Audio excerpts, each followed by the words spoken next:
Tom. I'm going to start a little presentation now. First, I have to share my screen.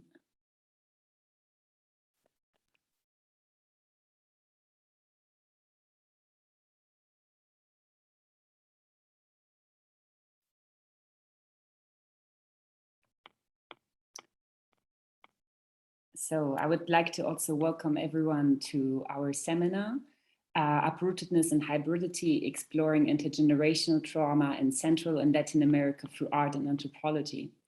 It's great to see new participants here, as well as familiar faces or names when speaking in Zoom-related vocabulary.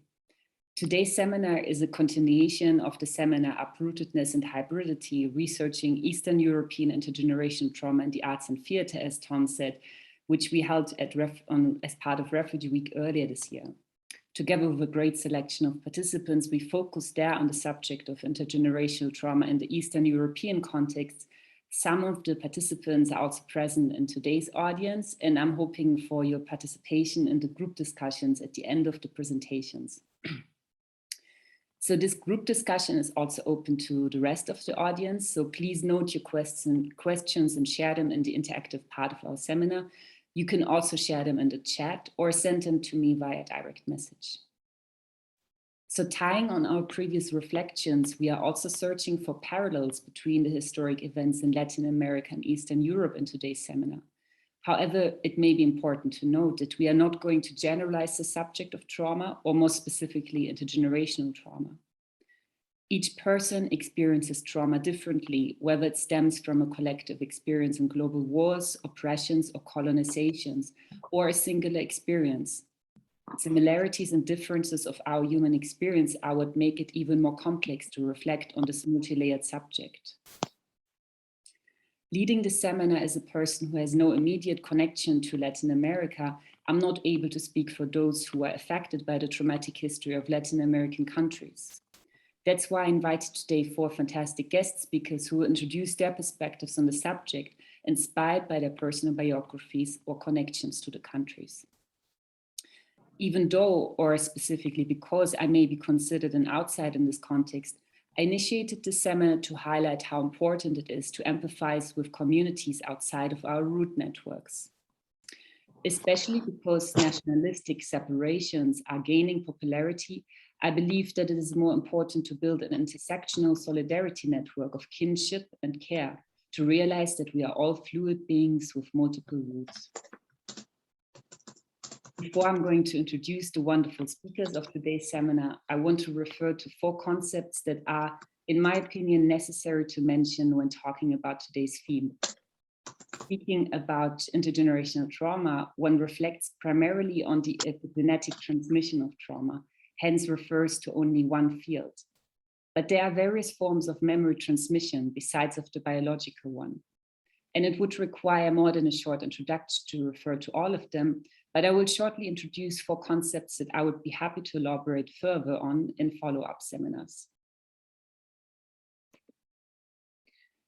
In the 21st century, the desire for return to origins and to sites of communal suffering has progressively intensified, as Marianne Hirsch and Nancy K. Miller write in the introduction to Rites of Return.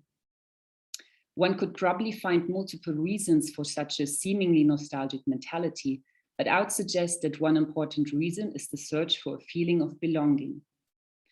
Also, my own motivations to research the subject of intergenerational trauma are largely inspired by my multicultural background that entail multiple forms of displacement.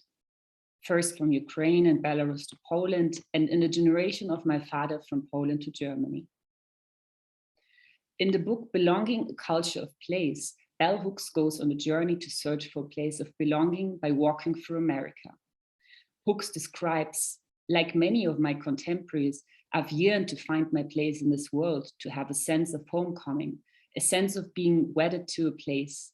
Belonging, A Culture of Place chronicles my thinking about issues of place and belonging. Merging past and present, it charts a repetitive circular journey, one wherein I move around and around from place to place, then end at the location I started from, my old Kentucky home. I find repetition scary. It seems to suggest a static, stuck quality. It reminds me of the slow, languid hot summer days of childhood where the same patterns of life repeat over and over again. There's much repetition in this work. It spans all my life.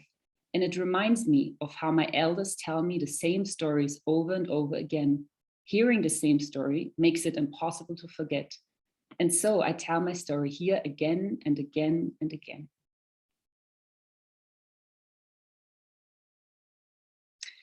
Hook's description reminds me of one of the painful characteristics of trauma, repetitions, loops of thoughts going round and round and round in our mind, always bringing back a terrible memory of feeling that we so badly want to escape from. However, I realized through the years that the stories that my German and Polish ancestors repeated to me over and over again helped me actually to understand certain feelings that I would anyways have. In contrast, another common characteristic of trauma is to remain silent and oppress the past, which leaves our present generation search for answers in the unknown. To connect with ourselves, one has to find a way to also connect with the past that forms us as much as the present. But how do we deal with a past that appears to occupy our present? Marianne Hirsch reflects on this in her book, The Generation of Postmemory. How do we regard and recall what Susan Sontag has so powerfully described as the pain of others? What do we owe the victims? How can we best carry their stories forward without appropriating them, without unduly calling attention to ourselves, and without, in turn, having our own stories displaced by them? How are we implicated in the aftermath of crimes we did not ourselves witness? The multiplication of genocides and collective catastrophes at the end of the 20th century and during the first decade of the 21st and their cumulative effects have made these questions ever more urgent. Post-memory is the term I came to on the basis of my own autobiographical readings of works by second-generation writers and visual artists. As I was reading and viewing the work of second-generation writers and artists, and as I was talking to fellow children of survivors, I came to see that all of us share certain qualities and symptoms that make us a post-generation. Why would I recall particular moments from my parents' wartime lives in great detail and have only very few specific memories of my own childhood? I began to wonder. Hirsch continues to reflect on the concept of the post that continue to dominate our intellectual landscapes. While the Latin prefix post suggests that something lays in the past, the events are still affecting the present. For example, the term postcolonialism may suggest that the colonizer has left the scarred country, but this does not entail that the painful experiences that have transformed landscapes and bodies are reversed. Frantz Fanon has written largely on the alienating experiences of colonization that have caused mental illness to the patients in Africa, and can, in my opinion, also be used for the aftermath of occupations, wars, and other collective tragedies dictated by violent authorities that left people traumatized. The mad person, as Frantz Fanon says, is one who is foreign to society, and society decides to rid itself of this anarchic element. Internment is the rejection, the sidelining of the patient. Society asks the psychiatrist to render the patient able again to reintegrate into society. The psychiatrist is the auxiliary of the police, the protector of society against. The social group decides to protect itself and shuts the patient away. The problem of the awareness of the illness has raised dilemmas. There's no method for observing whether a mental illness has disappeared. From what moment can we say that the patient is cured? As of 1930, sociologists supplied psychiatry with some interesting data. Since the patient has effectively lost a sense of the social, he must be re-socialized. For some, the socialized being is one who lives without giving anyone else cause for concern. Only which group does one adapt to? The normal individual, it is also said, is someone who does not make a fuss. But then the trade unionists who protest and make demands, are they not normal? What are the criteria of normality? Fanon actually reminds me that I don't want to use this seminar to victimize by separating the marginalized people or traumatized people from the normal society. But rather, I want to use the terminology of trauma and understand it more to connect deeper with our roots and reclaim those fragmented identities that complete ourselves. In our present society, many of us have multiple roots, some of which are sculpted by traumatic events of present and past generations. And I'm completing my introduction now for today's seminar by sharing Gloria Ansaldúa's perspective that suggests to accept contradictions and demand society to tolerate the multi-rooted self. Or in Ansaldúa's own words, the ambivalence from the clash of voices results in mental and emotional states of perplexity. Internal strife results in insecurity and decisiveness. The mestiza's dual or multiple personality is plagued by psychic restlessness. In a constant state of mental mercantilism, an Aztec word meaning torn between ways, La Mestiza is a product of the transfer of the culture and spiritual values of one group to another. Being tricultural, monolingual, bilingual, or multilingual, speaking apart is, and in a state of perpetual transition, the mestiza faces the dilemma of the mixed breed. Which collectivity does the daughter of the dark-skinned mother listen to? The new mestiza copes by developing a tolerance for contradictions, a tolerance for ambiguity. She learns to be an Indian in Mexican culture, to be Mexican from an Anglo point of view. She learns to juggle cultures. She has a plural personality. She operates in a pluralistic mode. Nothing is thrust out, the good, the bad, and the ugly. Nothing rejected, nothing abandoned. Not only does she sustain contradictions, she turns the ambivalence into something else.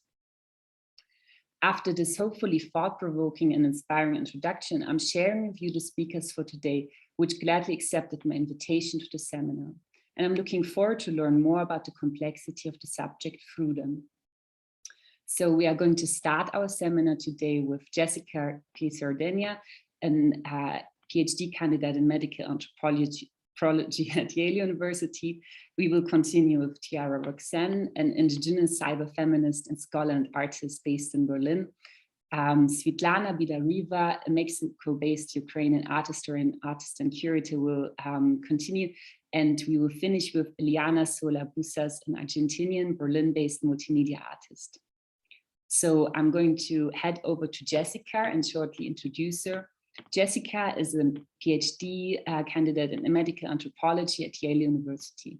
She recently defended her PhD on migrant motherhood during the COVID-19 pandemic and inspires to a career as a family physician anthropologist. Her research and activism confront racism in medicine, health equity, and structural violence in Latinx migrant communities. Jess's work has been supported by the National Science Foundation, the Wenner Grant Foundation, and the Robert Wood Johnson Health Policy Research Scholars Program, and published in venues including The Lancet, the Journal of General Internal Medicine, and the American Journal of Bioethics.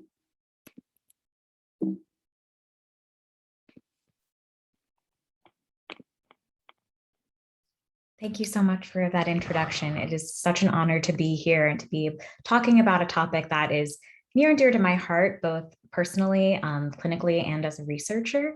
So if you'll allow me, I'm going to share my screen and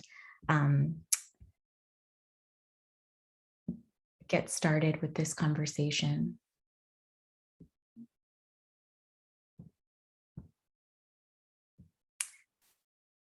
All right, so today, I want to speak with you about intergenerational trauma in the Latinx community, focusing on origins and pathways to resistance.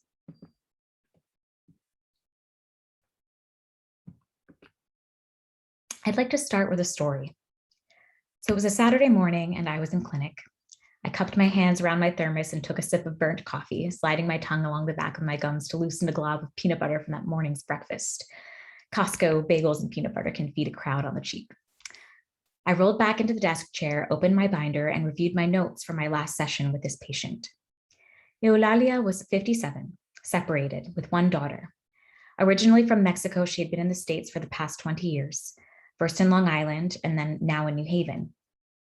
She was referred to me after screening positive for depression in her medical visit, where her student providers were treating her for a host of issues, including back and knee pain, headaches, and bladder prolapse.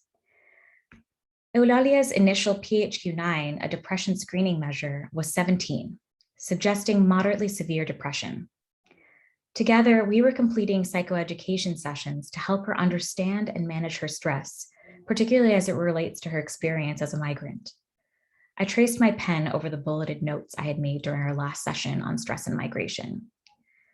Migrated with her ex-husband in search of work opportunities. Her ex-husband was unfaithful, manipulative, and they separated. She had remarried. Her new spouse was a US citizen, but controlled her finances. Her daughter witnessed the physical abuse that he had perpetrated against her.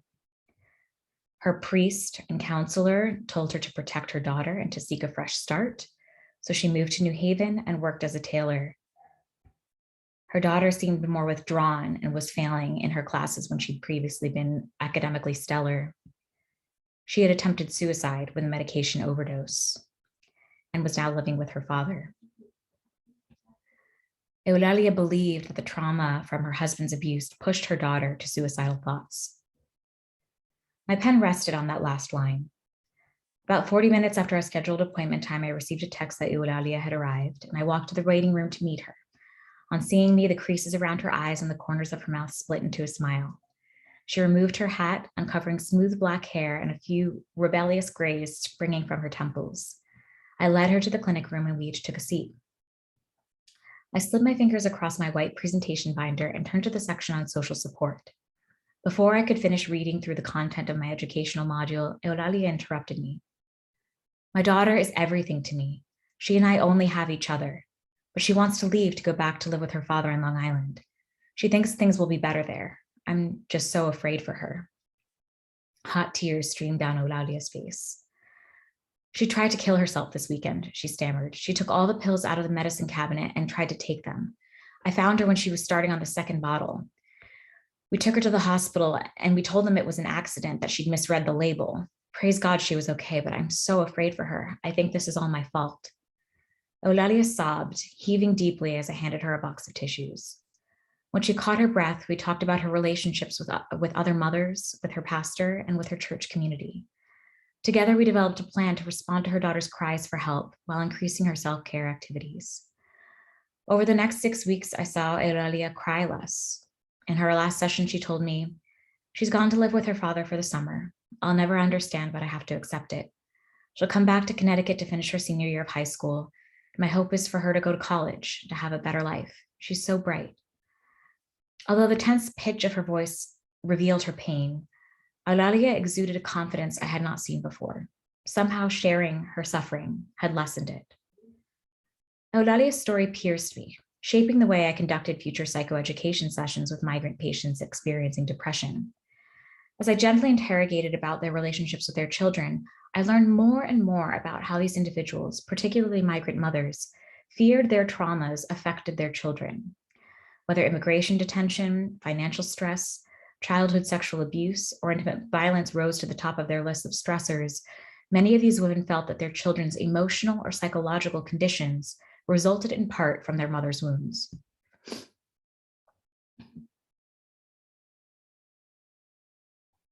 Intergenerational trauma has been defined as the cumulative emotional and psychosocial wounding that is transmitted from one generation to the next.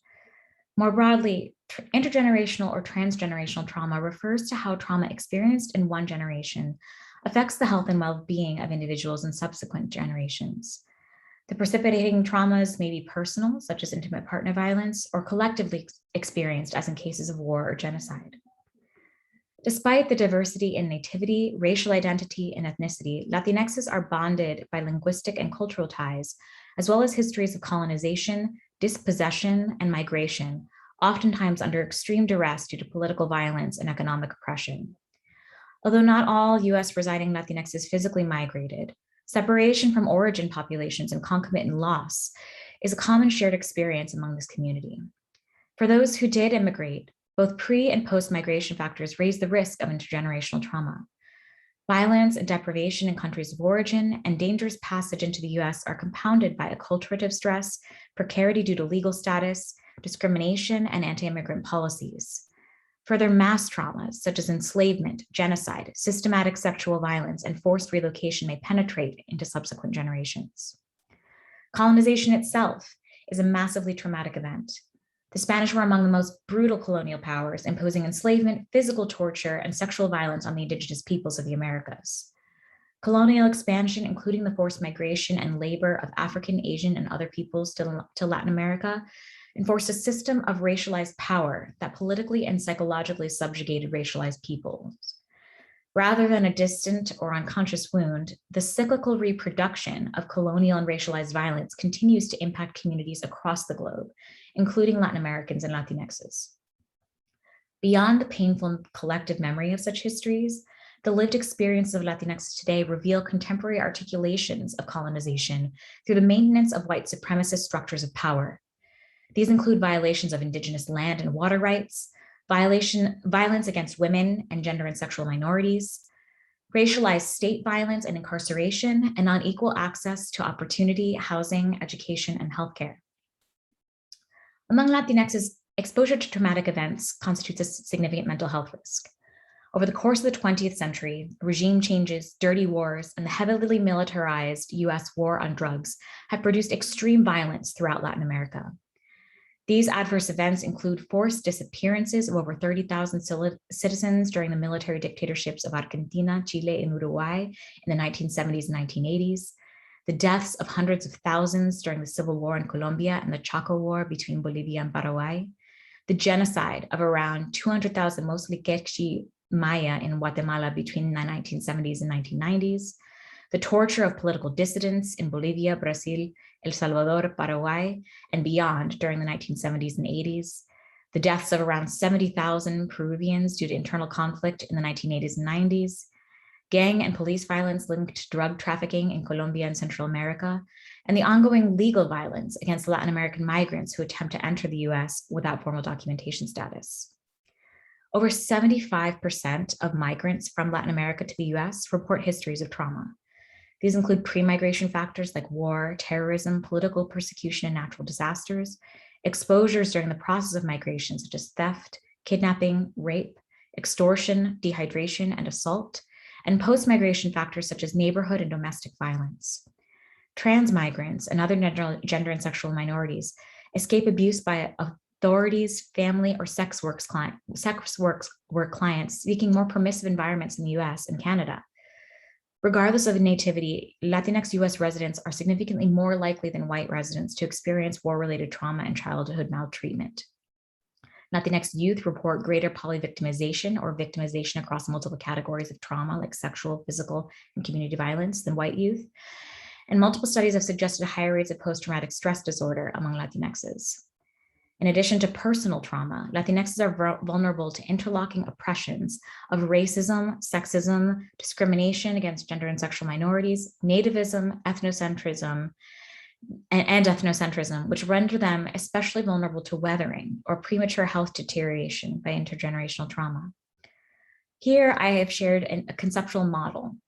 Each generation is represented by a color. Intergenerational trauma refers to traumatic experiences and impacts across 2 generations, whereas transgenerational trauma occurs across 2 or more. Historical trauma is represented by narratives of colonization in the outermost ring, passed down by an elder to subsequent generations. Reproduced forms of colonization and structural violence are represented by the nested ring, rather than linear structure. The individuals relate to one another across generations, with the experiences of one generation, particularly in childhood, shaping the environment of the future generation. Cultural forms of intergenerational resilience are shared by the women in the outermost ring, singing a familiar healing song that transcends generational boundaries. Rather than emphasizing cycles of abusive parenting, which is something that often comes up in conversations, particularly among scholars with respect to intergenerational trauma, here, this shows how Latinx children also inherit conditions of structural violence. across history, nested experiences of colonization, enslavement, sexual violence, migration, political violence, redlining, poverty, incarceration, and immigration enforcement all shape the developmental environment and constrain individual choices and behavior. Although I first approached this topic as a clinician, the subject echoes my family history. My grandmother is Chilean. My great-grandfather was Mapuche, an indigenous man from rural southern Chile, who married a Yugoslavian woman and moved to the United States. His mother was a Machi, an indigenous healer whom everyone in urban Chile and the US considered a witch. My grandmother never used Spanish outside of her home, a shabby apartment in Hell's Kitchen in New York City. She married an Italian man, and his mother and sisters inculcated her into the traditions of New York Italianism, effectively overshadowing her Chilean culture. Even now, despite their dark features and high cheekbones, my aunts and uncles resist the label Latinx, deluded by the racist mirage of assimilationism and the allure of whiteness. I myself am affected by historical and cultural loss. Although I cannot entirely attribute my grandmother's mental illness to her social circumstances and her status as a child of immigrants, I listened to her narrate her life, and it's hard for me to believe that the structure of vulnerability her family endured and the concomitant cultural loss did not contribute to the development or exacerbation of her bipolar disorder. When examined through the lens of intergenerational trauma, I see a woman who develops mental illness after confronting her mother's verbal abuse and her father's withdrawal after fleeing displacement from his community ancestral lands. Here, I'm sharing some findings from a media analysis of 123 documents from popular and social media sources.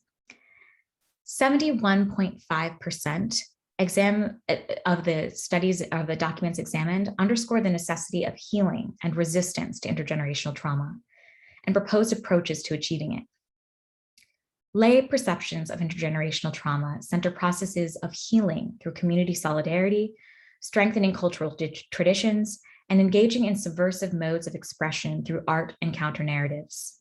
In other words, popular sources emphasize relational impacts of trauma, the power of collective memory and community solidarity, and the need for connection across culture, community, and terrain to enact resistance and healing.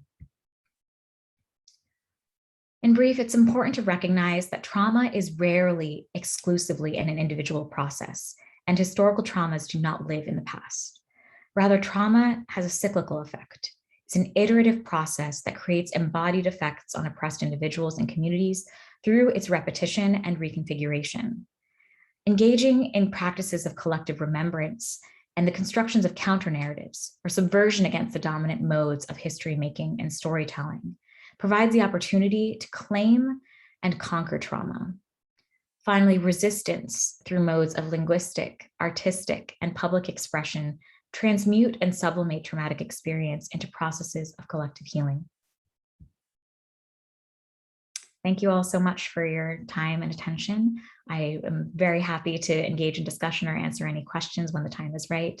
And if you'd like to stay in touch, there's my email, my Twitter handle, and my website. Thank you.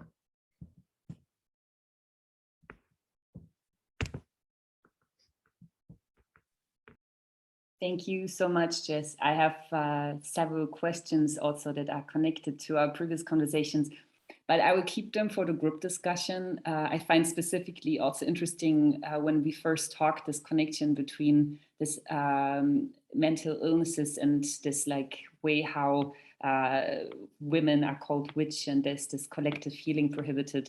So we will talk more about this. But now I'm going to head over to Tiara, and I will shortly introduce Tiara. Tiara Roxanne is an indigenous cyberfeminist scholar and artist based in Berlin. Her research and artistic practice investigates the encounter between the indigenous body and AI by interrogating colonial structures embedded within machine learning systems. Her work more specifically explores the notion that decolonization is not possible, and therefore we must establish decolonial gestures, a concept she has been developing from the start of her dissertation, recovering territorial dehiscence and digital immanence, which was completed in June of 2019 under the supervision of Catherine Malabou. In this way, decolonial gestures stand in as forces and modes of decolonial or anti-colonial embodied actions. Moreover, as a performance artist and practitioner, she works between the digital and the material using textile.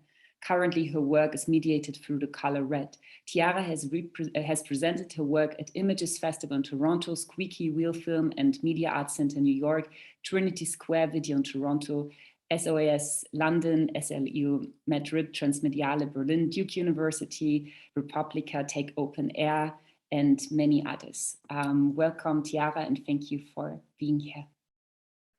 Hi, can you hear me? Are we good there? Cool. Yeah, I first want to say thank you, Monika, for the invitation, and to Tom from Counterpoints for energy and space, and also the invitation and holding such a cool, relevant, and important seminar. Thanks also to those who are here with us, energizing the space for us to speak into and share with one another. I think something that has come up for me while I've been listening to both of your beautiful talks was an aspect of intergenerational sharing. And so that's something that we're doing right now with our work and our knowledge is sharing our resources and our stories. So I'm really grateful to be a part of that with you. I think that my talk is going to follow Jessica's very well. There might be a few repetitive things, but I think that's also part of the intergenerational sharing structure. So there's a bit of a paradigm and foreshadowing there. So I'm just going to dive in. Feel free to just meditate on the words. And yeah, and then we'll do that. So I just wanted to start with a tiny introduction about where I come from.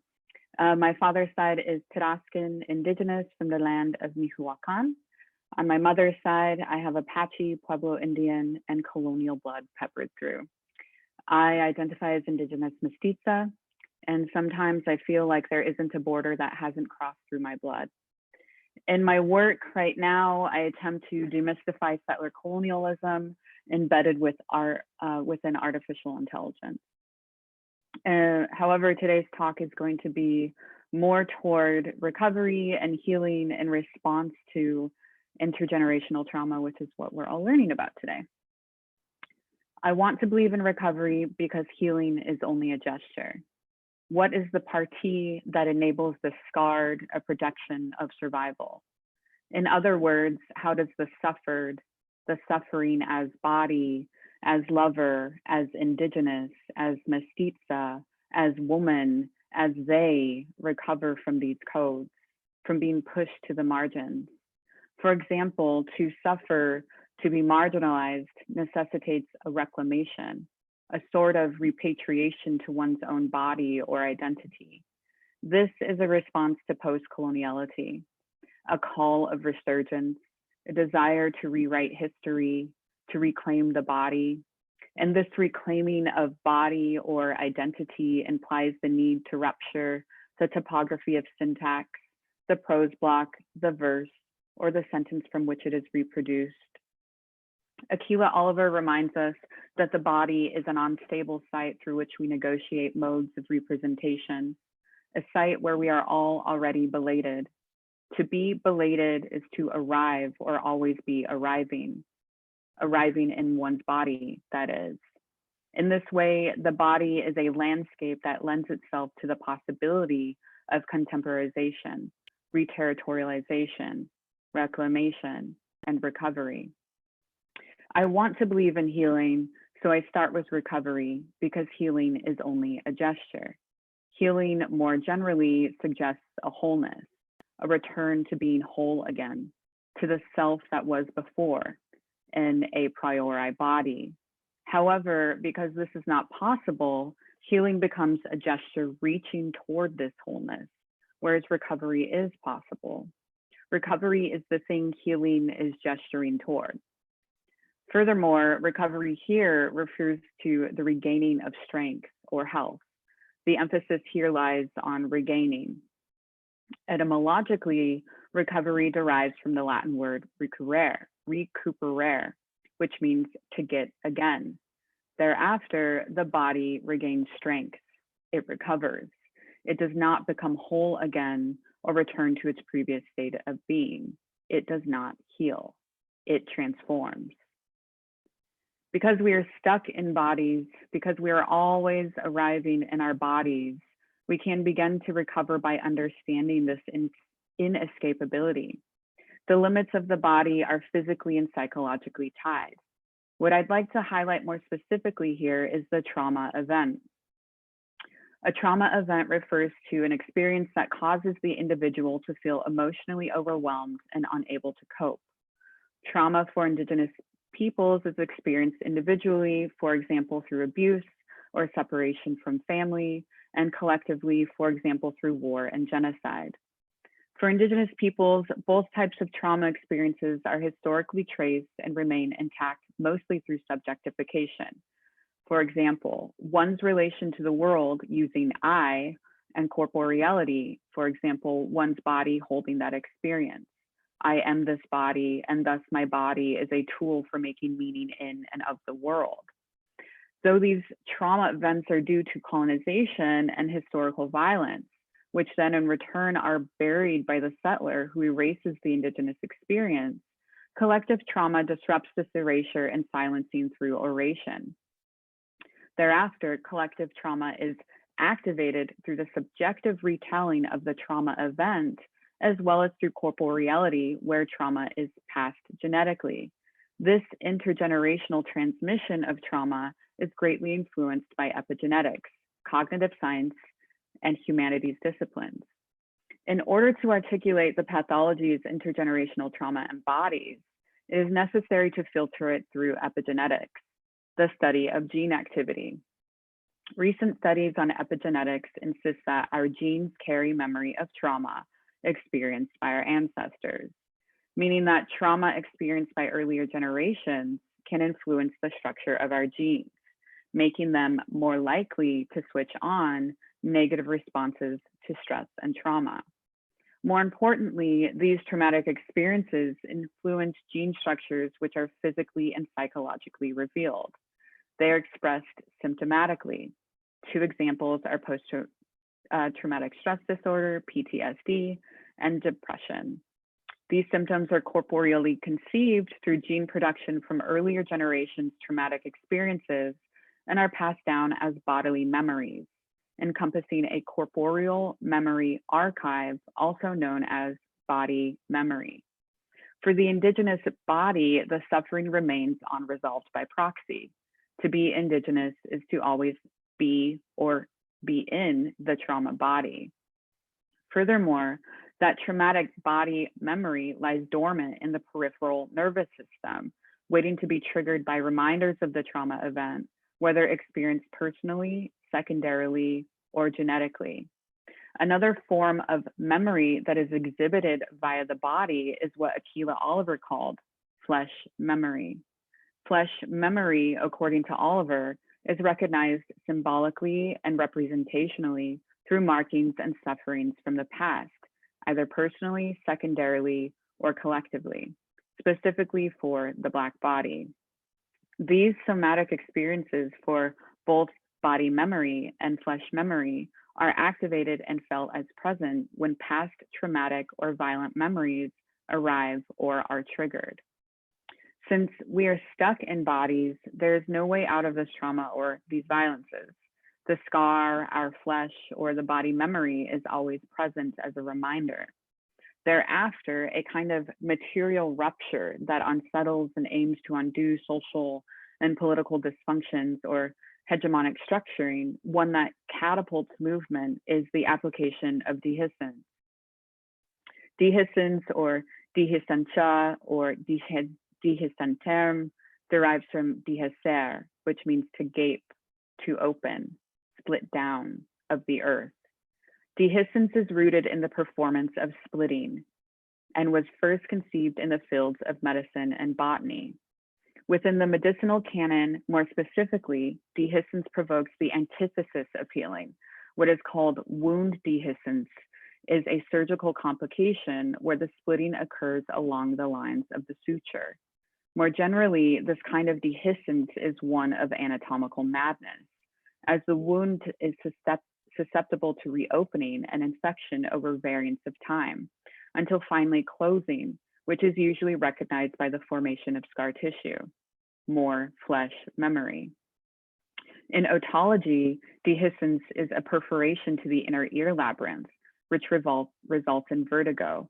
And in the botanical sense, the rupture is the healing, or the reaching toward healing, or the transformation, or rather the recovery as the beginning of something new or different, where the reproduction of a seed displays both possibility and reterritorialization as the seed ruptures, survives, and begets pollination. It is becoming, arriving, and returning.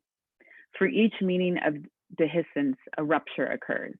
However, the result varies and presents a different form prior to its previous state. I have begun referring to dehiscence as the science of healing because it offers a significant kaleidoscope of perspective, provided the framework of subjectivity, which filters the wound or seed or the self that it splits. Each enabled their own event, their own outcome when encountering the rupture. So how do we apply dehiscence to the topography of syntax, the prose block, the verse, or the sentence from which it is reproduced? How does one rupture the sentence, decode the line, detonate the syntax? And here I'm speaking about the grammar in which we use to speak about Indigenous peoples from a colonial perspective. That's what I'm referring to with sentence syntax, the verse, the prose block, etc. We return to materiality, or rather nature. We return to the earth and homeland of indigeneity.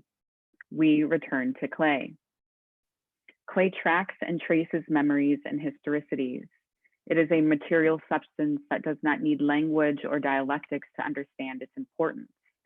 Clay for Indigenous people cultivates community, tradition, and ritual.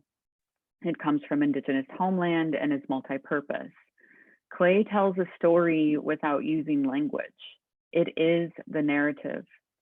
Sculpting something from the earth from which one belongs to with the body becomes a physical gesture that encounters subjectivity, contingency, situatedness, as well as the material.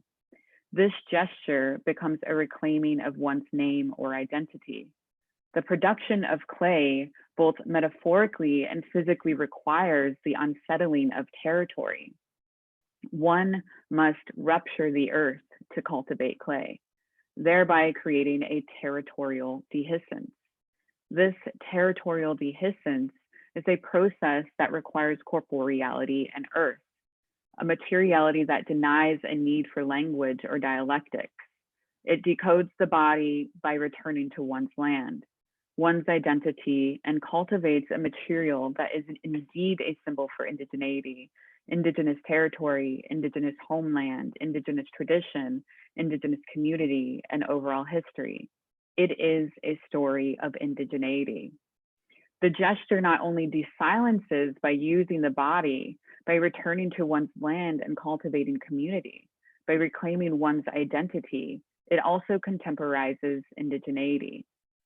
This contemporization, this reterritorialization is accessed as rupture in order to return, a return in order to rupture to return, to desilence, reclaim, recover, and transform.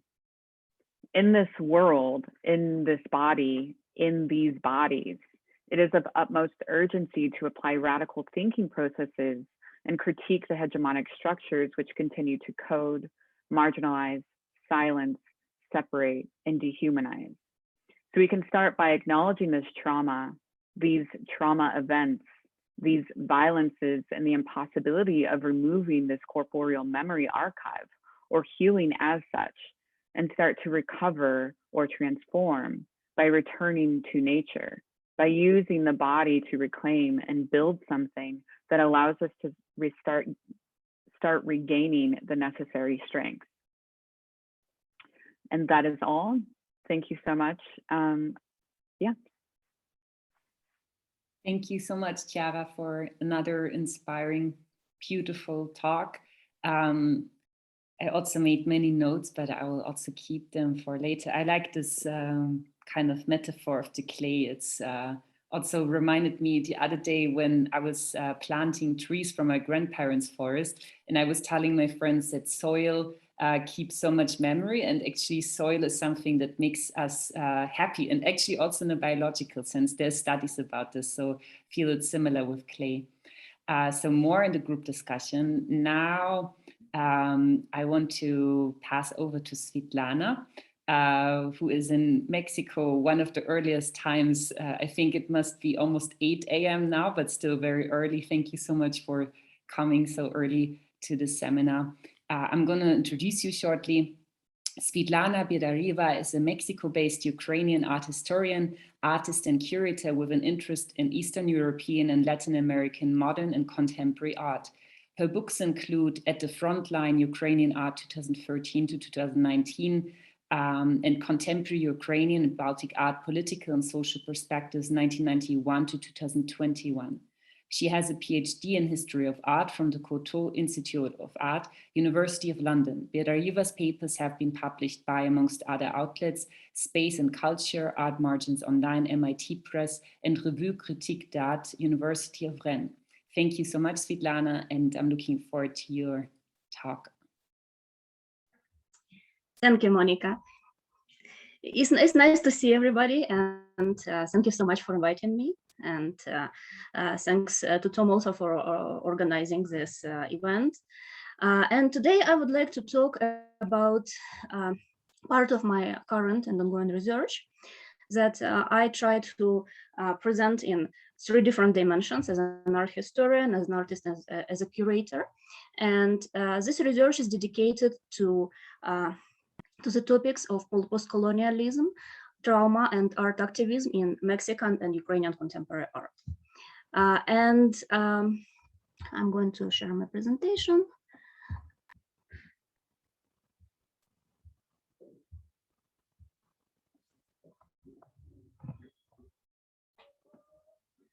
Okay, you can see it.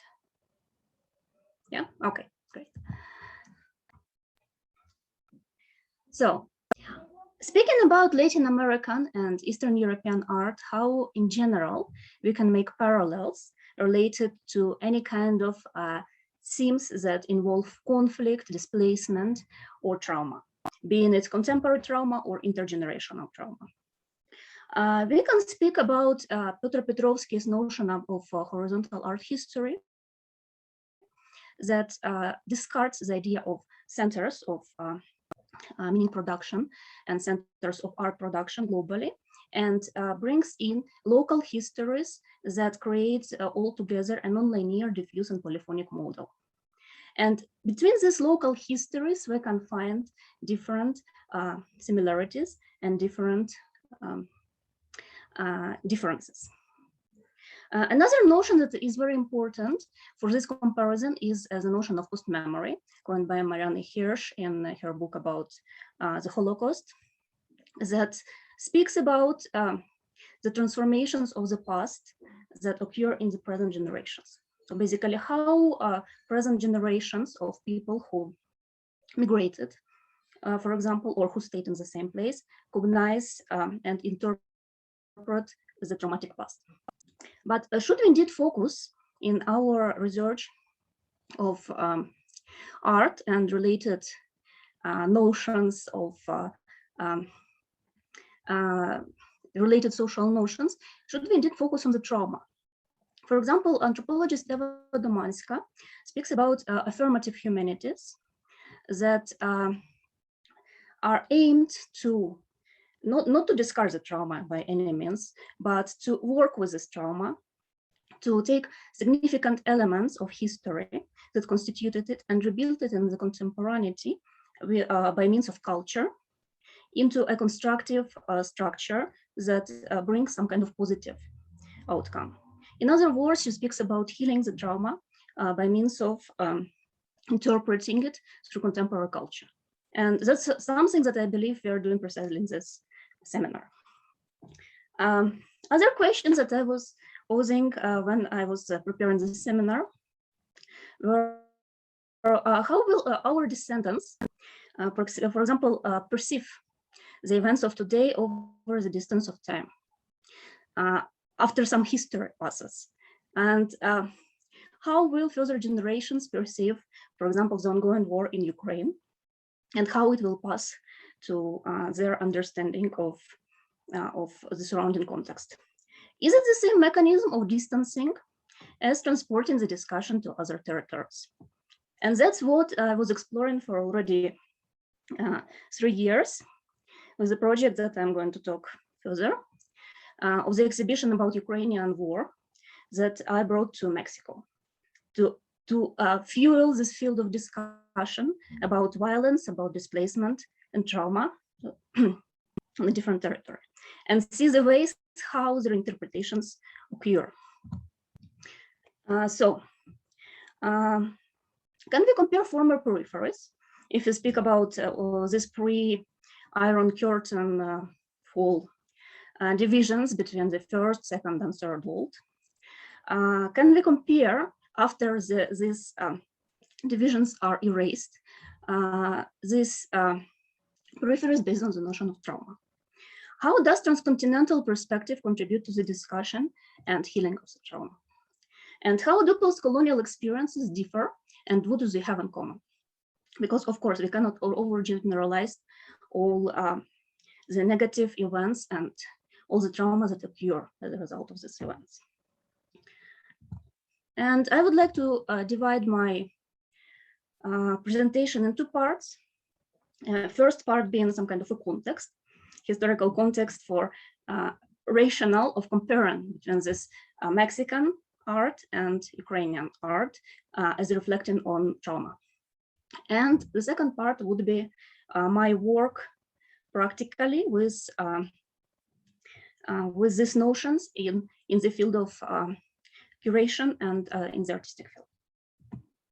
So I would like to start here from an important project that occurred in 1992, and it was presented by Coco Fusco and Guillermo Gomez-Peña. Coco Fusco is a prominent Cuban artist and art curator who lives in the United States now, and Guillermo Gomez-Peña is a Mexican artist who also moved to the United States, and he studied there, and but he connects his work to Mexico. They presented a project that was called A Couple in the Cage to undiscovered Amerindians across 8 different sites, not only in the United States, but also in the world. And in this project, they presented themselves as members of some forgotten tribe who were rediscovered. They crafted completely a map of the island where they were discovered, the entry to the Encyclopedia Britannica with the description of this tribe. And they exposed themselves in a cage in the museum environment and observed the reactions of the public to this undoubtedly subversive colonial gesture. And this project was dedicated to the 500 years of the arrival of Columbus in the Americas. And the artists themselves were surprised that much of the audience perceived this project not as a sharp satire to this idea of peripherality, to the idea of otherness, but they perceived it as at its face value. They actually took photos with the artists, or even some people were trying to feed them some fruit, or they were considering completely in this idea of this colonial zoos that were kind of ashamed of the beginning of the 20th century. And this project actually showed how this trauma of being the other in terms of moving over the border and being the other in racial terms, in the terms of social inequality between different countries that are situated on the American continent, and the trauma of the conquista itself represents itself in the contemporary society. So how it is reacted and how it is replayed, if to settle it in the contemporary political context. The next project that is related, but not exactly related to the previous one, is by Cesar Martinez Silva. He's a series of performance scenas that he presented in Mexico, but also in other countries of the world, between 1995 and 1997. This first series of his performance scenas featured the figure of a human made of some food that the artist was then cutting and consuming together with the public. Of course, this project made a reference to the famous notion of anthropophagy and the Anthropologic Manifesto by Osvaldo de Andrade from 1928, from kind of piece of modernist literature from Brazil, that speaks actually about a different perception of mestizaje as it is perceived in Mexico. In Mexico, the mestizaje is a notion coined by José Vasconcelos in the 1920s, and it symbolizes the unity of the European race with the Mesoamerican, in the terms that Vasconcelos used in his book. And in the case of anthropophagy, there is no such unity. It is a consumption of the appropriator's culture by seemingly appropriated culture. And Martinez Silva was replying to this notion, but also he was speaking about pre-Hispanic trauma, of the violence of the Aztec society, because even before the arrival of the conquistadors, things were not peaceful in the continent, and there were kind of a lot of conflicts, and there was a lot of violence involved. And at the same time, he spoke of, he was kind of mimicking some of the Catholic rituals. And also, these all occurred after the NAFTA agreements, the free trade agreements, that by many Mexicans were seen as some kind of new colonialism, when all the models of import substitution developed since 1950s, since Miguel Alemán in Mexico, were discarded, but the new means of production and entering into this new economic model were not properly developed. So it went to a deep crisis in 1995. So here the intergenerational deep trauma coincides with the new trauma of the economical crisis and of this new idea of the new colonialism. Another project, the third one, and the last one from on Mexican side that I want to focus today, is by Terza Margulies. It is called The Wall from Ciudad Juárez. And this is actually a wall of an elementary, of a high school that she brought to the exhibition space. And in front of this wall, a shooting of 4 people occurred due to the drug violence in Ciudad Juárez, which is her hometown. This created a part of the border project where she merged this wall with another wall where the shooting of 2 policemen occurred. There were like two walls presented. And this project was called Border. This signified the border for the very area of the Ciudad Juárez that is kind of limited by all its violence that occurs inside of it. And the impossibility for local people who inhabit it to break this violence and to go out. And now I turn to the Ukrainian part of my research. And here I wanted to speak about the work of Maria Kulikovska, which is basically the map of Crimea. In 2014, Crimea was annexed by Russia, and many of the artists, many of the cultural activists in Ukraine were affected by this, not only by this feeling of the loss of territory, but also by the feeling of loss of their hometowns. And Maria Kozlovska, she was born in Kerch in Crimea, and she needed to flee as the Russian militaries arrived to Crimea. And here she recreated the map of the peninsula using the soils of different parts of the peninsula. And the figures are the figures of caryatides that are reminiscent of multiple remains of Greek policies that are to be found in the peninsula. And this caryatides she shaped in the form of her body, using the same ground. And in this way, she worked with this trauma of connection of her own body to the soil of particular territory, which now appears to her only as an utopia. And in this way, trying to speak to her trauma and to map her trauma of the loss. Another project is by prominent Ukrainian sculptor Zhana Kadyrova. It represents a map of Ukraine with Crimea that is cut out from Ukraine. And it is just a chunk that is laying apart. And the wall that she used for creating this project is a burnt wall.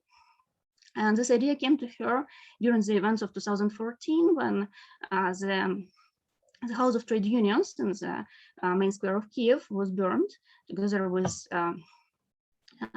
more than 60 people who died inside of this house. And for a long time, this building was just standing in the center of Kiev with all the burns around. And when the artist saw it, she saw it as a metaphor for current situation of Ukraine.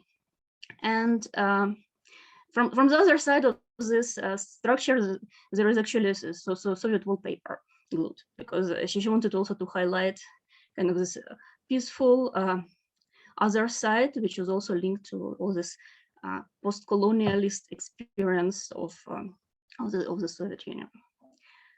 And the last project from Ukraine is Alevtina Kahidze's project called Strawberry Andreevna, Klubnika Andreevna, and is a series of small interviews with her mother, who stayed in the area of conflict occupied by Russian forces in those areas that were occupied, and they're kind of detached now from Ukrainian territory, but they still belong to Ukrainian territory, the Donbas region.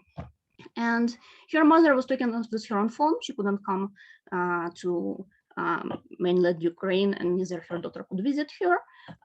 And the artist actually inscribed these talks in a series of drawings and some kind of naive notes of the comments of an old lady about the surrounding situation. Unfortunately, her mother died precisely because of this situation. She was trying to cross the post between the block post between the occupied territory and the Ukrainian territory controlled by Ukraine. And because the connection was not very good, she needed to stay for around 10 hours in the bus, and at the end she died because of natural reasons, because of all the difficulties of moving. In this way, also this project very well reflects on trauma that current generation experiences, but also through oral histories of other generations. And here I would like to speak briefly about the exhibition that I co-curated in Mexico City in 2019-2020. This was an exhibition called At the Frontline Ukrainian Art 2013-2019. And this exhibition spoke about many of the difficulties caused by the turbulences, war, displacement that are ongoing in Ukraine.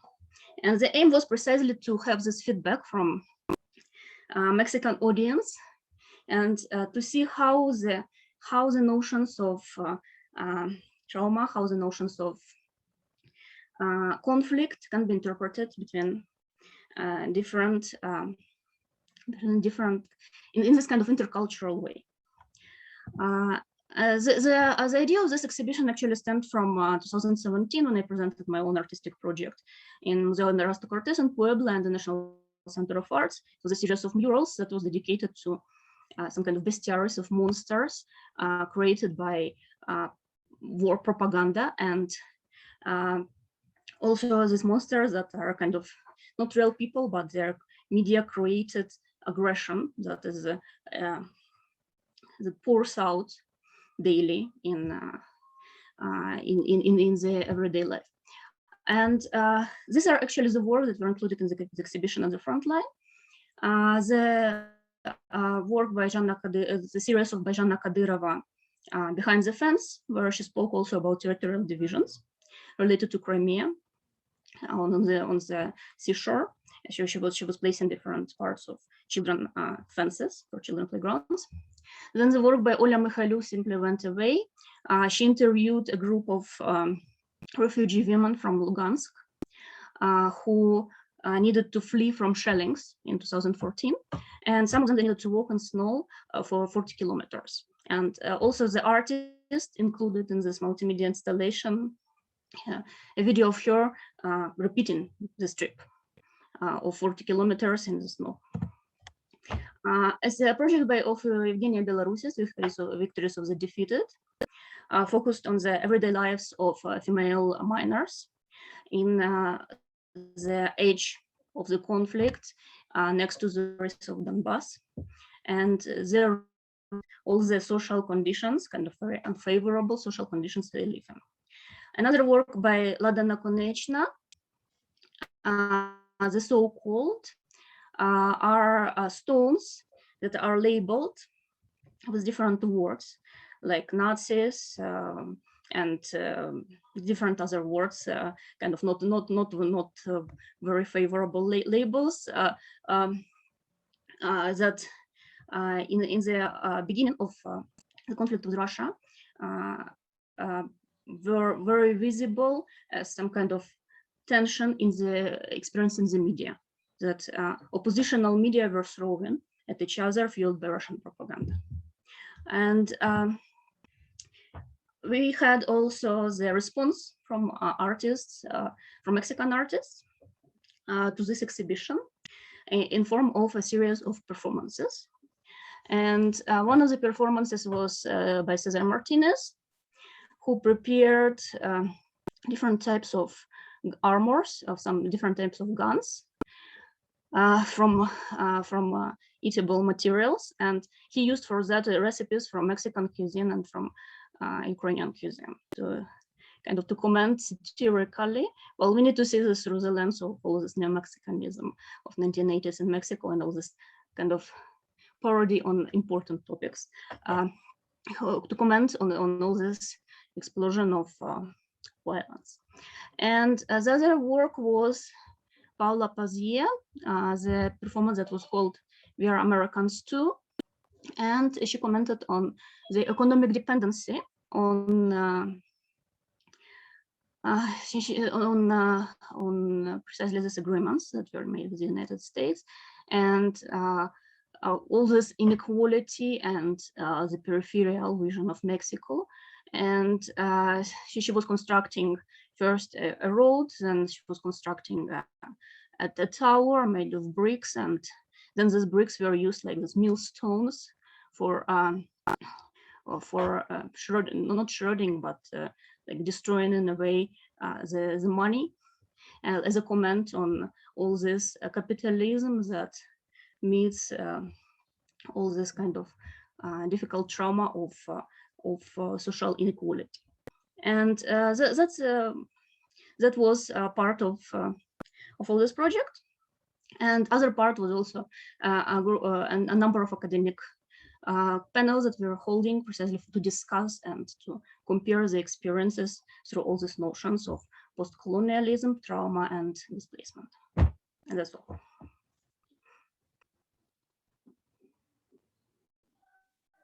Thank you so much, Svetlana, for this very fulfilling lecture, so many interesting artworks. You brought up something interesting also that I would like to discuss further also in the group discussion on the subject of reflecting on intergenerational trauma in countries or in regions that are still being traumatized, as in Ukraine, as in many parts of Latin America. So this is something as a heads up that I would like to discuss also further in the group discussion. But now we will have our last contribution in the form of a lecture performance, I would call it, or a poetry reading. I'm so happy that Eliana confirmed. So it's interesting because it's like a debut performance in a way. Eliana was telling me like a few weeks ago when we met in Berlin that her grandmother was writing poems in exile, and it was like in preparation of the seminar, and I thought it's actually a beautiful idea to perform them. And I'm shortly going to introduce you as well as your grandmother. Eliana Sola Busas was born in Buenos Aires, Argentina in 1986, where she studied multimedia arts. Since 2012, she has been working in the fields of culture production, media education, and video production in Berlin. And Eliana's grandmother, Ofelia Castillo, was born in Cordoba, Argentina in 1932, where she studied English and literature. She lived in Rio de Janeiro, Brazil from 1979 to 83.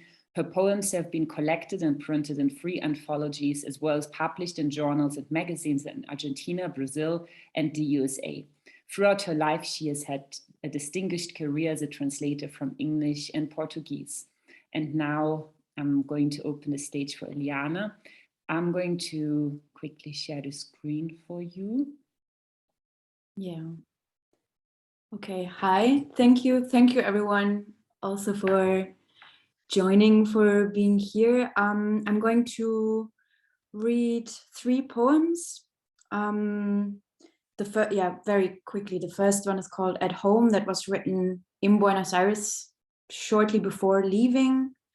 The second one is On Exile, and the third one is called Day After Day, which was written a couple of years already living in Rio de Janeiro in exile. Okay, if you want to start. At home, I prepare the meal with care, as if I were preparing my destiny, a future charged with exaltation and a guilty beauty. I spread the bed for love and sleep, and I recall streets, absences, and anxieties. My son leaves and I raise my eyes slowly. I barely touch him, and I learn his skin, his red laughter and horror.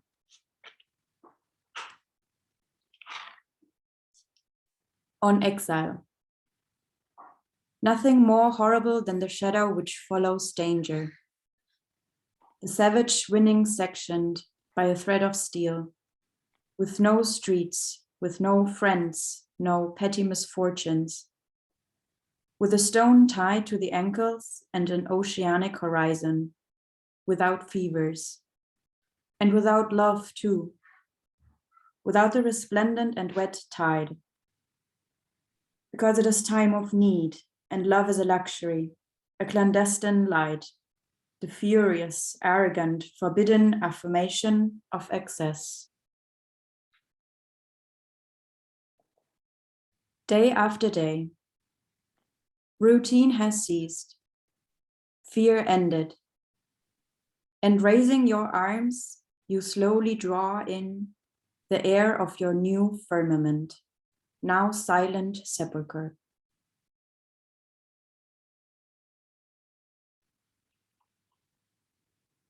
Okay, thank you.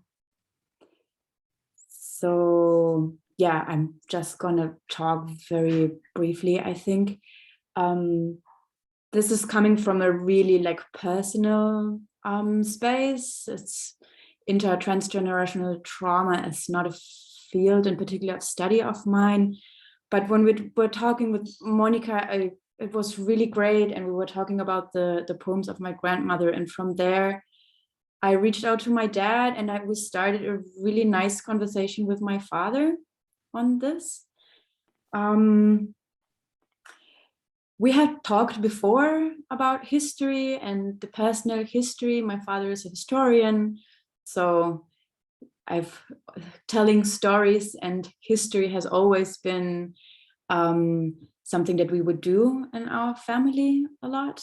But this was really nice because it was going through like year by year and like asking questions and going deeper. And it was a really nice experience that I wish to continue.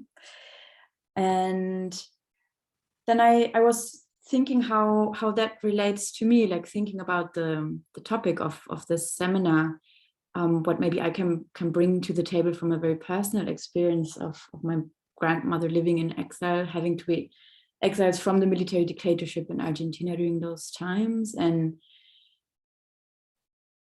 talking with her, with my father, and rereading her poems.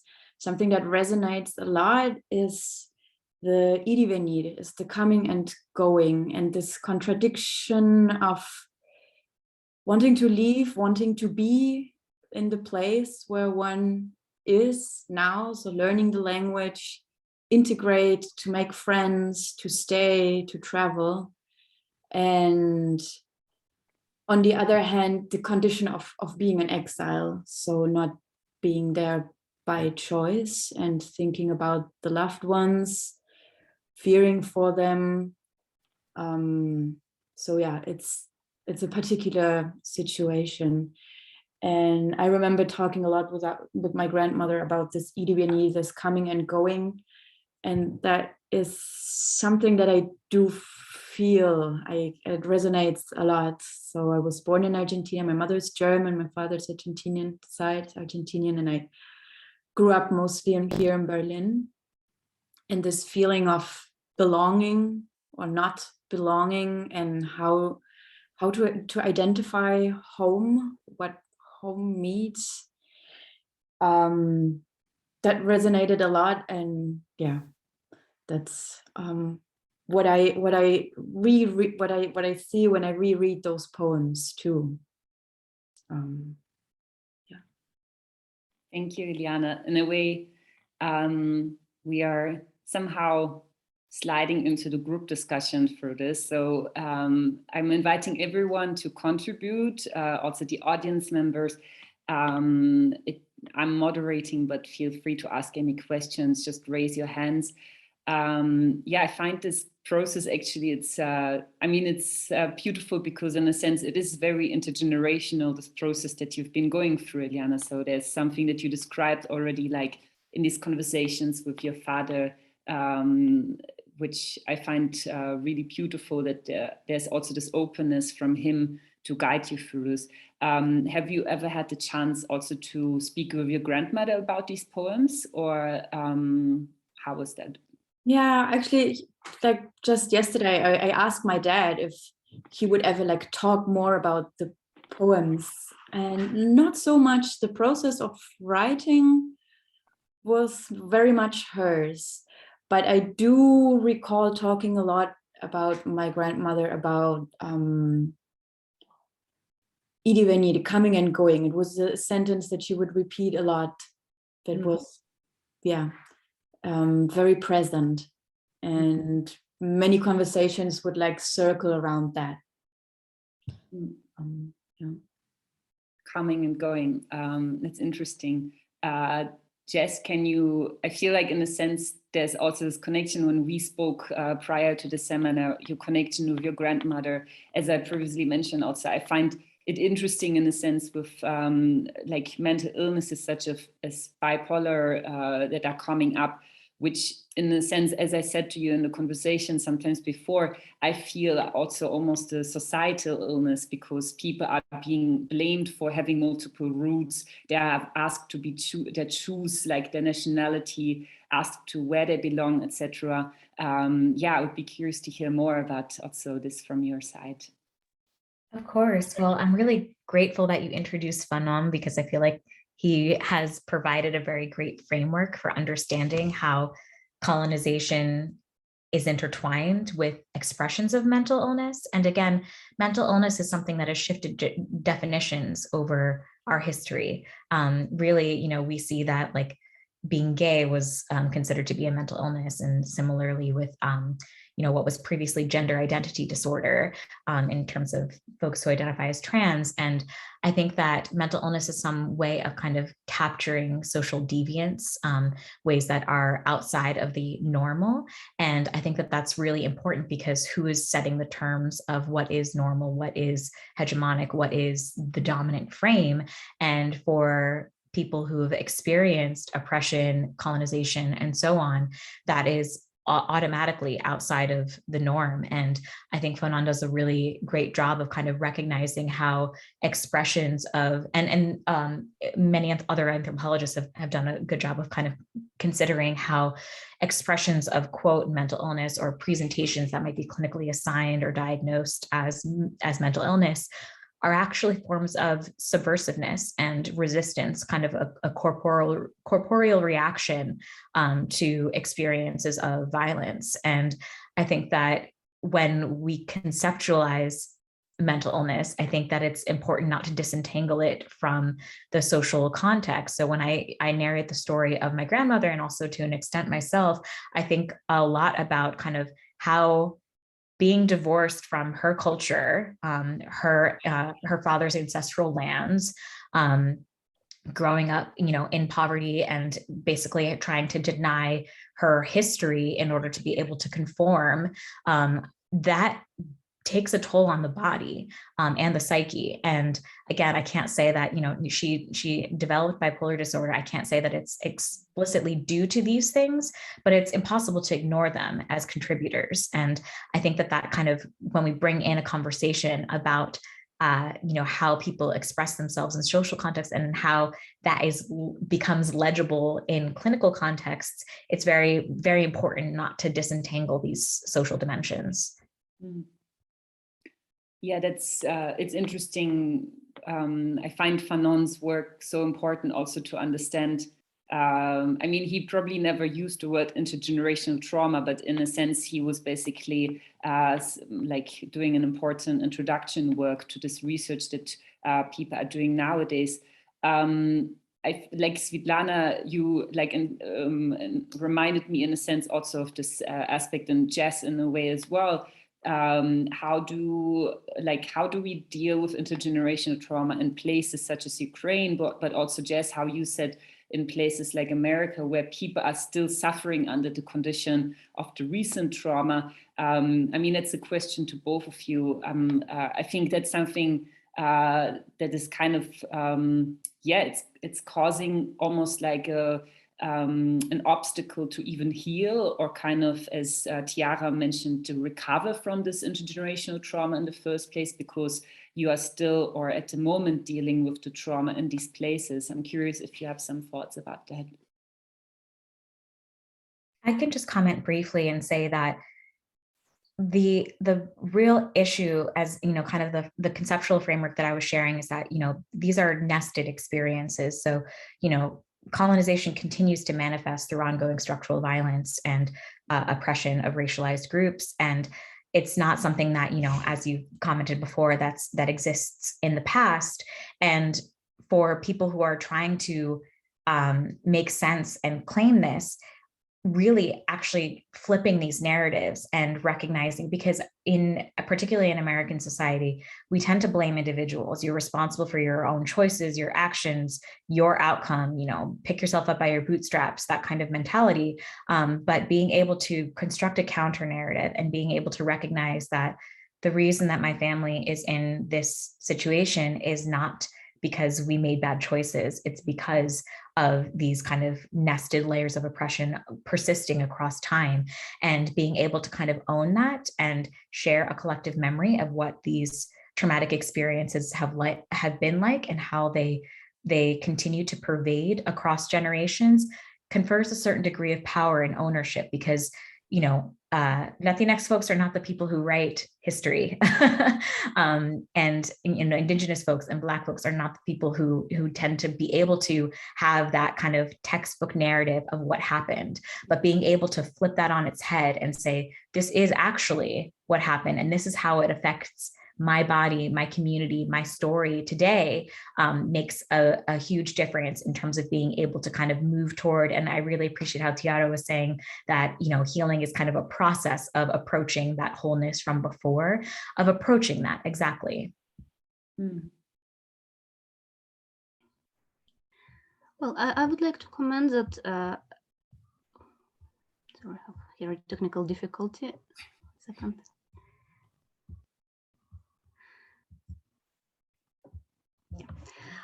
Yes, I would like to comment that actually this sense of oppression, this sense of otherness, is one of the effects of all this post-colonialism or colonialism that different societies they experience.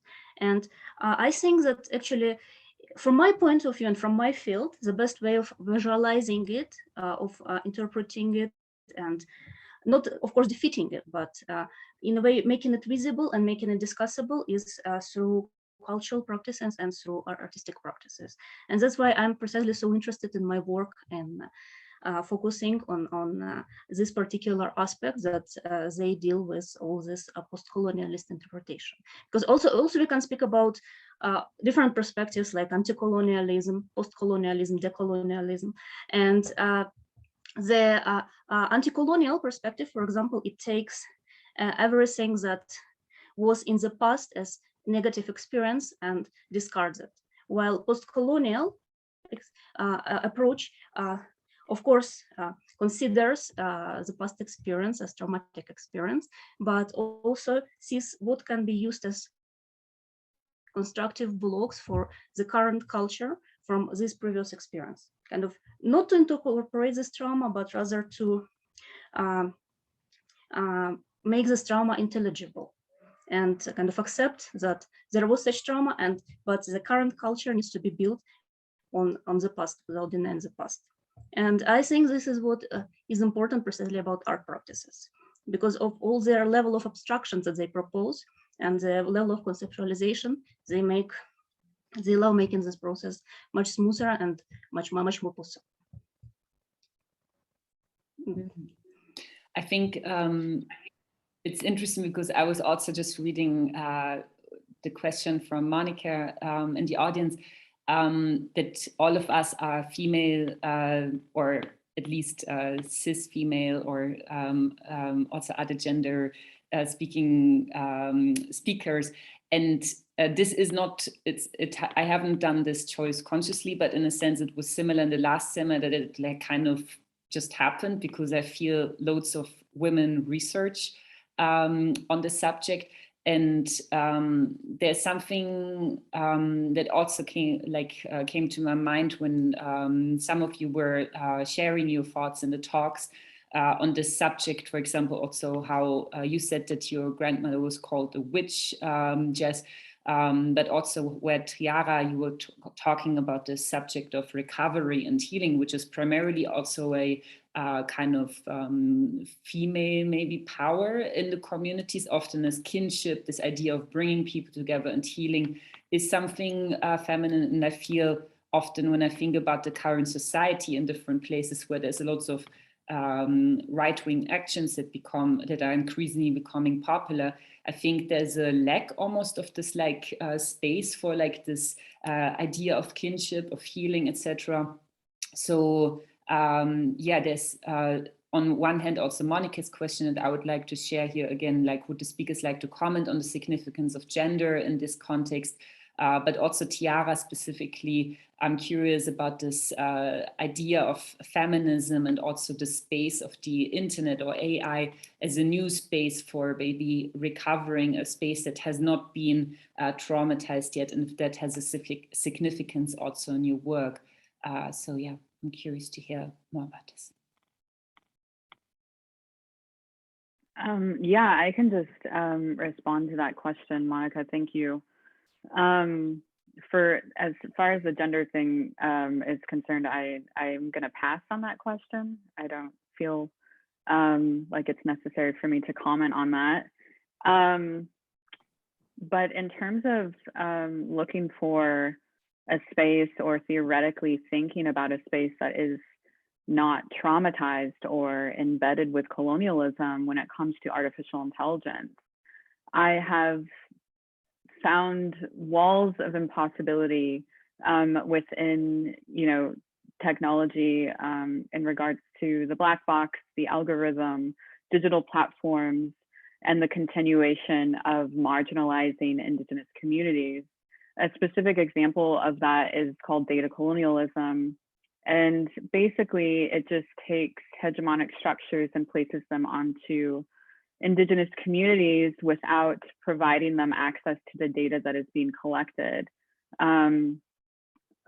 sharing resources about why that data is being collected and what is being done with it. And then when they are marginalized or unseen, and therefore not put into data sets, Indigenous people specifically, I can use the Navajo Nation in the States as an example, that they're not included as the Navajo Nation in data sets. It's marked as other. And so with this, when it comes to healthcare resources, for example, the Navajo Nation is unable to state that they need healthcare resources. They don't even have access to clean running water to wash their hands, for example. And so this is kind of something that I continue to see in artificial intelligence. I've looked at attempting to develop digital spaces of trust and safety only for Indigenous peoples on the North American continent, to share storytelling, intergenerational storytelling for and by Indigenous peoples only. But that takes an immense amount of support in order to create a kind of collective sharing between Indigenous communities, but also share the resources that are required to provide access to technology and understanding how to use it. So again, when you are working with communities that are still asking to be acknowledged in present day, and this speaks to the first question by, I think it was Nina, as museums function as temples of collective cultural memory, right? So in the States, of course, we have many museums reproducing representations of Indigenous peoples, Native peoples in the past. And when I say Native or Indigenous, I'm talking about pre-colonial beings in the States, right? Pre-colonial peoples in the States. So we see these representations of Indigenous people in museums, and this representation implies that Native Indigenous peoples no longer exist, that we are no longer practicing tradition in the States. And that is a way that passes down intergenerational trauma to massive amounts of people, because we are still trying to be acknowledged. And that goes back to art installations that I've created, and my main work is called They Are, We Are, I Am. And it's attempting to reinforce that we are still here and we are still practicing tradition. So through the feminist perspective, just to wrap it up really quickly, I feel like we can't even get past anything until we are fully acknowledged as a people's practicing, as a peoples who are colonized and still colonized. How the wall between Juarez and El Paso is deeply palpable, and the checkpoints through the states are a re-traumatization every time you drive through a state. At least that's how it was for me when I was just there this summer. I had to show my passport in order to cross the border. This is like another marking of like that intergenerational trauma, that inescapability. So I know I didn't specifically answer your question, but these are kind of things that are on my mind when I hear what you're asking. Thank you, Tiara. You brought up some important things there as well. It also reminded me of the recent conversations around Humboldt Forum in Berlin and the problems of like kind of exhibiting works that have been like stolen from lands due to colonial powers, and how many countries, not just here in Germany, but France, UK, America, and the list goes on and on, is still kind of working with this problem, has still this problem of like owning works that are actually stolen from people due to colonialization. So yeah, I'm curious also, Svetlana, if you like, you've presented a lot of the works that you've contemporarily kind of exhibited, but maybe you also have some thoughts on Nina's question. I will repeat it one more time. Since museums function as temples of our collective culture memory, how do you think they reflect intergenerational trauma in the country of your residence? And maybe that also connects with Ukraine in some ways. I'm curious to hear more about that.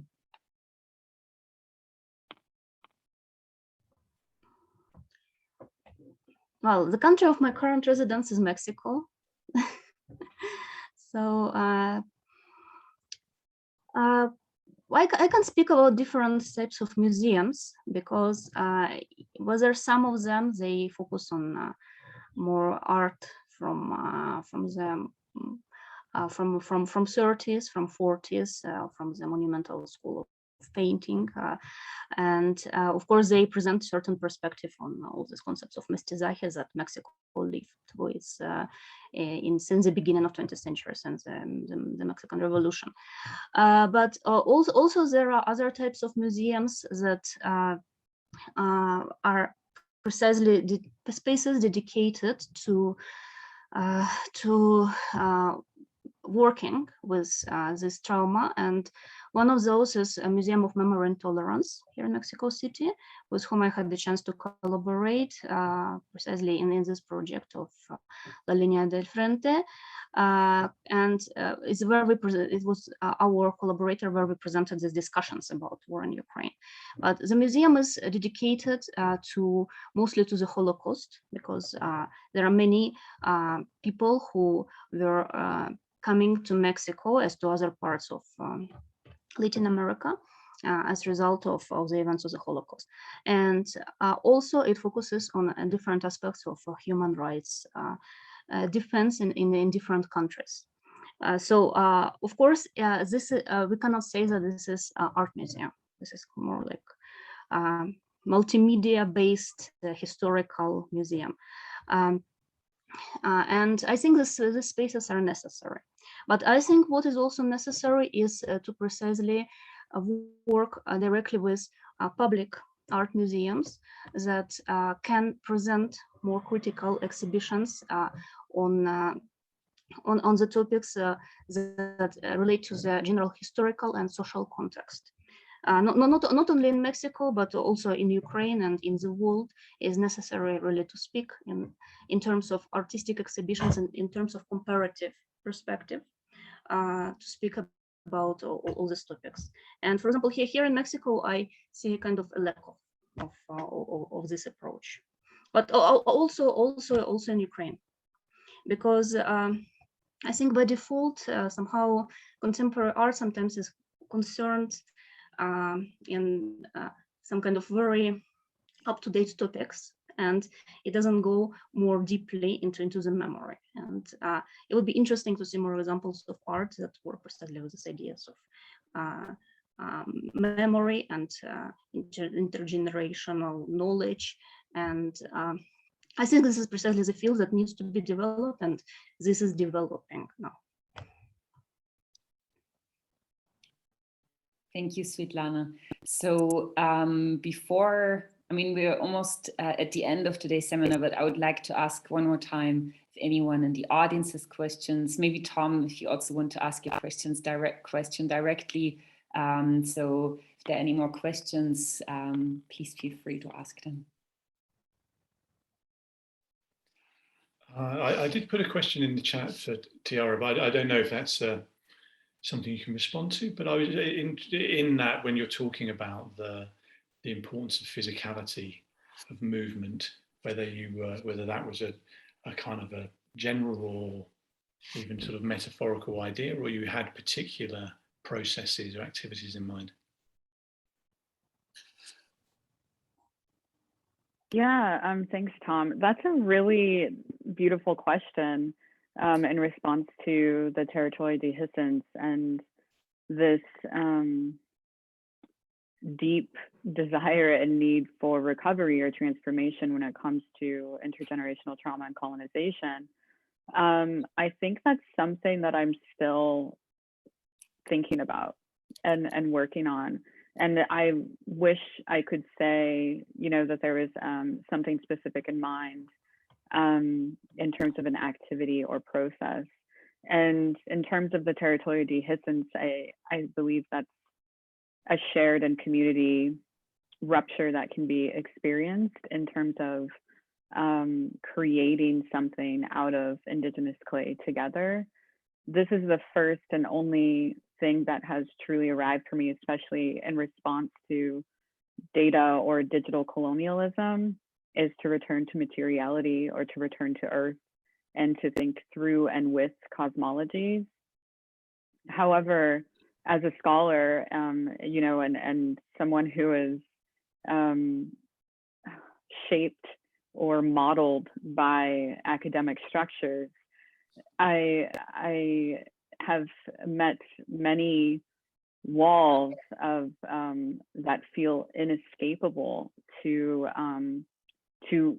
talk about that kind of cosmology or that sacredity for Indigenous peoples and have it welcomed in the academic community. I'd be grateful to share a few thoughts on the questions that have come up. So first, going back to Monika's question regarding kind of gender dynamics, I can't speak for everyone's gender identity. I think that it is something to consider, particularly when reviewing the history of Latin America. If you literally review kind of, and I have my own critiques of ancestry estimations, but if you literally review kind of autosomal and mitochondrial DNA from people who live in Latin America and Latinx folks in the United States, you see a disproportionate contribution on part of females to the indigenous makeup of the mestizaje that we see today. And that actually traces back to histories of sexual exploitation, marital exploitation, relationship abuse perpetrated by colonizers. And I think that, you know, reflecting on my great grandmother, I mean, being a machi, she was kind of gender fluid and was able to kind of harbor and inhabit different kind of gender norms and experiences based on what allowed her to facilitate healing and communion. And that threatens really European imposed hierarchies of gender, kind of a gender binary, and with, you know, patriarchal structures kind of imposing that, you know, men are superior, and her own work and presentation threatened that. So I think that it is important to, in particularly commenting on Latin American history, to hear from femme presenting people, to hear from women, and so on, because of this pattern of suppression and sexual violence. With respect to kind of thinking about place, and I'll wrap this into the comment regarding museums. So I would actually contest a little bit the idea that museums are kind of temples of our collective cultural history, because really the curators and purveyors of the artifacts of museums are usually not the people whose stories are being featured. And I think that this is, you know, this is true kind of throughout Europe and the Americas, that it's really kind of the dominant white supremacist structures that are able to convey these stories. And, you know, my discipline is very guilty of this kind of othering and exoticizing people who, indigenous folks, people who had experienced colonization and so on. And so I think that being able to resist that is manifest. Many tribal communities in the United States and throughout Latin America have their own, I won't always say museums because that's not always the most accurate term, but a way of honoring tradition and telling their own stories. So when making choices about kind of what information, what history to consume, we can make the choice to hear it from the living people themselves, and rather than kind of somebody who, you know, may have stolen bodily remains, stolen artifacts, stolen, you know, other materials and claimed it, and capitalized on it. And then I think that also with relating to place and healing, I commented before in my presentation about the importance of connection with the land. So I think that capitalist structures have really ruptured and destroyed kind of how we as humans relate to our land and our earth.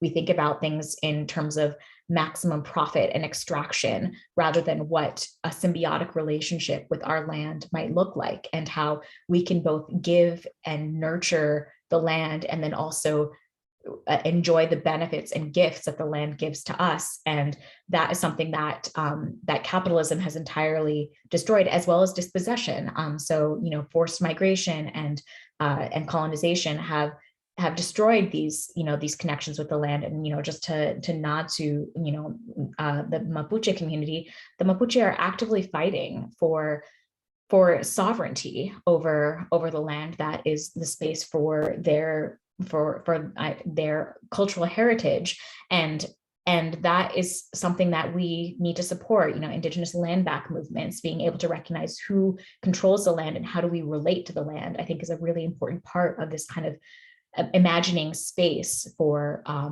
recovery. Thank you, Jess. You also, I think you brought up this one ambiguous situation, speaking of gender, because as I also spoke prior to this seminar to my friend Eli, who's a Chilean Mapuche musician based here in Berlin, Eli also explained to me that in the Mapuche community there was no such thing as gender. And I think it's strange that with the integration of the concept of colonialism that was opposed to them, we now have to speak in terms of gender, because in this concept, the women were kind of like oppressed and bringing up different problems. So it's this strange thing that the mind has to go through, that on one hand, we do not want to kind of separate between the genders, but due to like the colonial powers, we have to. I'm gonna read Helia's question in the chat box, which I think, Eliana, you brought it up also, speaking of your grandmother. As a former refugee and a failed returnee, I am interested in the coming and goings. The question that remains unanswered is the staying here or there. So if anyone in the group wants to comment on this.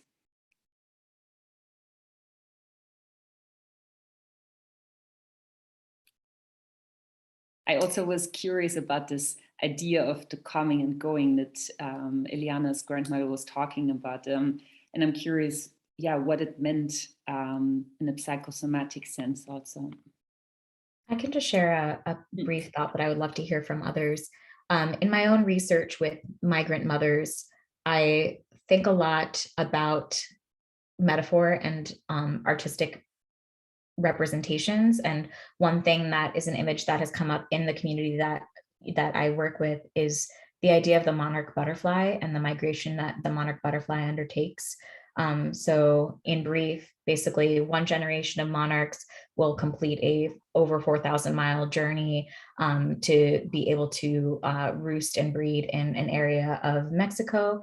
And then over the course of 4 to 5 generations, the descendants of that group will repopulate kind of the areas in the US and Canada where they originally began. And this really invokes this idea of, you know, for those of us who are children of migrants or kind of descendants of people who have been displaced and experienced dispossession, it really calls to mind this idea of ni de aquí, ni de allá, like neither from here nor from there, this kind of in between, this liminal space, and this obligation to kind of recapture something that has not been part of our own lived experience perhaps, but is part of our collective memory. And being able to, it's possible that we don't, go back to our ancestral homelands,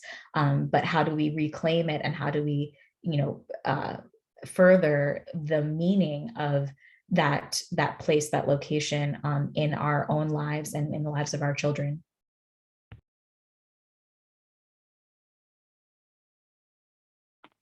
Anyone else wants to share their thoughts? Yeah, as I mentioned also before, I feel, for me, I never felt like I belong somewhere, and I didn't migrate myself, but still it was kind of like a ghost inside of my bones that was making me feel always restless. I always, I think within one decade, I once moved like 20 times or something, and it felt more natural to me than staying in one space. And I think that was also bringing me to this research of where these ghosts are coming from, that it feels more natural to come and go and kind of almost feeling being chased rather than staying in a space. If anyone has some thoughts to share on this.